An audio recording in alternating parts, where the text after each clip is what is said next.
Nous passons à la question numéro 3. Donc, il s'agit d'évoquer le bilan vidéoprotection de la ville d'Avranches et le rapporteur est Peggy Cochin. Merci. Donc, un petit rappel pour présenter le bilan de la vidéoprotection. Donc, le conseil municipal, par délibération de septembre 2011, avait décidé de mettre en place un système de vidéoprotection sur la voie publique. Et conformément à la réglementation, la ville d'Avranches avait élaboré et approuvé par délibération de décembre 2013 un règlement intérieur visant à garantir la bonne utilisation du système. Donc, je rappelle les grands traits du règlement. C'était les obligations liées à l'utilisation d'un système de vidéoprotection, le respect de la confidentialité des informations, l'obligation d'information des autorités compétentes en cas de constatation d'une infraction, et enfin un protocole du droit d'accès aux images déterminant les modalités pour tout citoyen d'accéder aux enregistrements le concernant ou de vérifier la destruction de ces enregistrements dans les délais prévus. Donc, pour rappel, il y a 10 caméras qui sont installées en ville d'Avranches. Donc, pour nous, il est temps de réaliser un bilan, mais qui est difficile à réaliser parce que c'est une première année d'utilisation et qu'il y a de nombreux paramètres liés à la nouveauté de l'installation qui interviennent, à savoir la mise en route du système et du logiciel qui a demandé de nombreuses interventions logistique et technique pour réguler ce nouvel usage sur le serveur informatique de la ville d'Avranches, des dysfonctionnements du matériel caméra qui ont demandé des interventions de la Sturno et elles ont toutes été comprises dans le contrat de maintenance, et enfin quelques pannes du système qui ont entraîné parfois le non-enregistrement d'images sur certaines plages horaires. Et il faut savoir que cette défaillance du système informatique a été réparée en régie, donc le système fonctionne parfaitement à ce jour. Donc, je peux quand même donner quelques éléments financiers et techniques qui permettent de dresser un premier bilan annuel.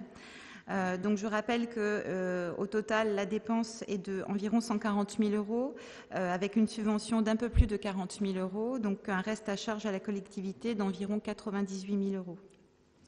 Et le coût de la maintenance annuelle est de 1 046 euros. Alors, sans rentrer trop dans le détail des chiffres, mais pour que le bilan ait quand même un sens, il faut savoir qu'il y a 69 demandes de consultation d'images qui ont été formulées par la gendarmerie nationale, donc 19 demandes en lien avec une affaire qui ont fait l'objet de réquisitions judiciaires. Et puis, d'après la gendarmerie nationale, il y aurait 5 affaires résolues directement grâce à la vidéoprotection. Des personnes ayant commis un délit ont pu être identifiées et où le visionnage d'images a permis le lever de doute.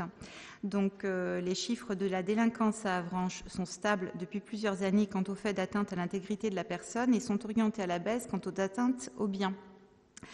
Il n'empêche qu'il est impossible de mesurer l'effet dissuasif de la présence des caméras en ville et très difficile de faire un lien direct entre la mise en service de la vidéoprotection et les chiffres de la délinquance, même ceux orientés à la baisse.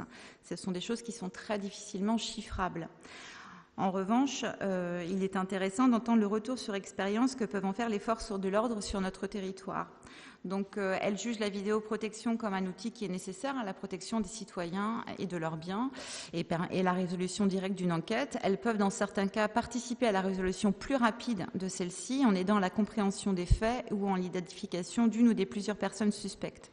Et ce qui est très important également, donc je le souligne à nouveau, c'est qu'elles contribuent également à lever des doutes et peuvent ainsi mettre hors de cause certaines personnes qui auraient pu être suspectées.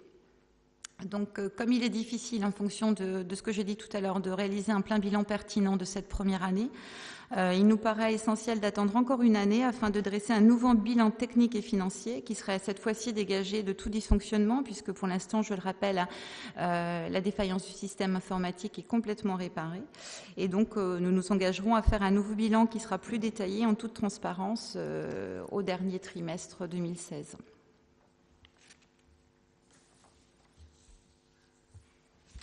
Merci. Est-ce qu'il y a des questions ou des remarques concernant cette question numéro 3 qui porte donc sur un premier bilan ou un avant-bilan de l'usage de la vidéoprotection dans la ville d'Avranches?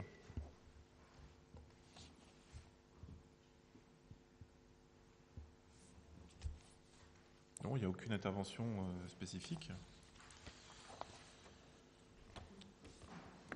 Écoutez, je vous remercie. Donc, nous prenons tous acte de cette première information. Voilà, nous vous donnons rendez-vous pour un bilan plus précis dans quelques mois, dans un an. Merci.